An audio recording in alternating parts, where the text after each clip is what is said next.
kata, sanchin.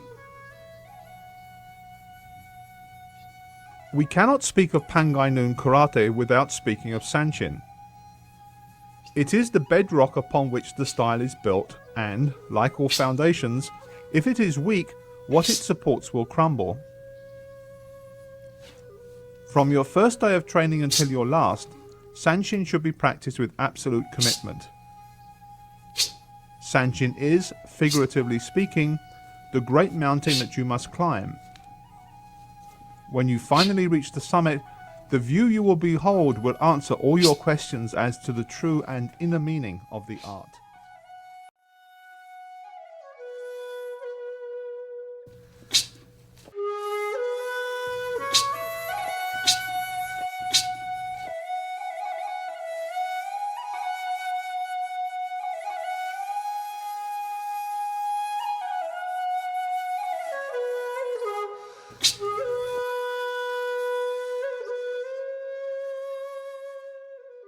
Point of a well-conditioned big toe to the groin or solar plexus are techniques which use minimal movement and energy yet create maximum effect.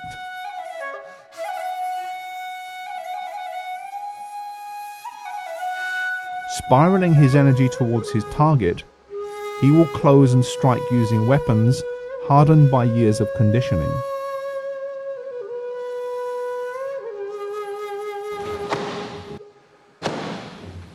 To maximize the effectiveness of his attack, he will often grasp his opponent with talon-like fingers, making of him an anvil upon which his blows will fall.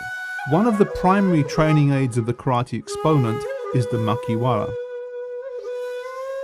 a piece of equipment that comes in many guises and which forms a resilient target upon which the hands and feet are tempered.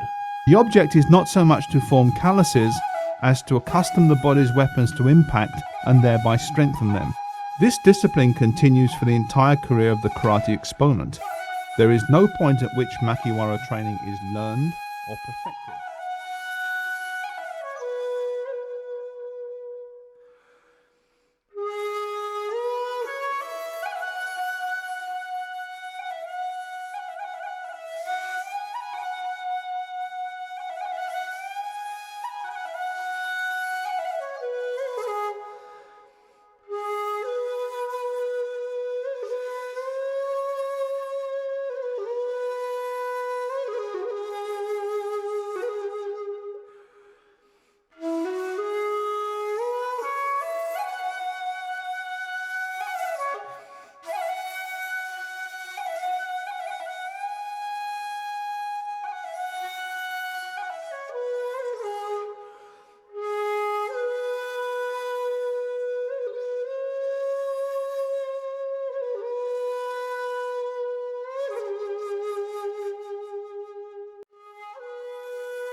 The many advantages that Sanchin offers a fighting man come only after long and dedicated training.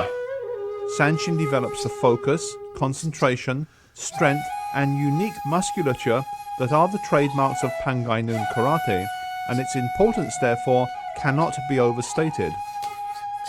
However, it must be performed with absolute commitment if these benefits are to be felt.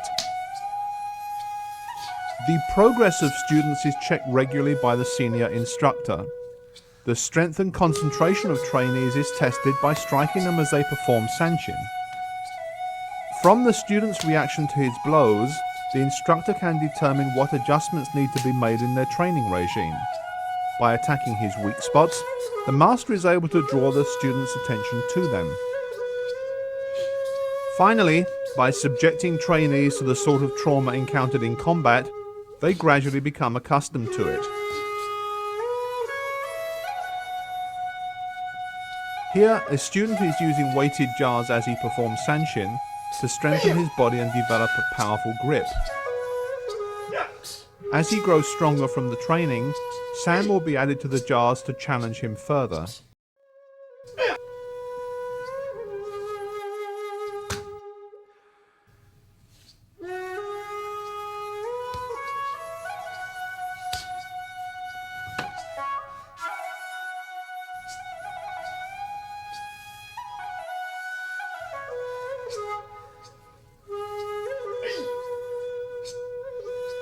Needless to say, this sort of testing requires great skill and experience on the part of the instructor, as the student's health and welfare are, quite literally, in his hands. The decision when, where and how to strike can only be made safely by the most experienced practitioners.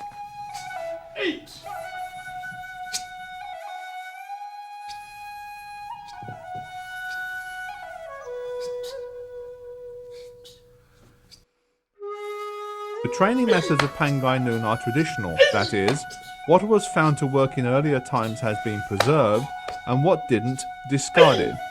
Clearly, it is a very practical style that offers much, while making great demands on those who study it.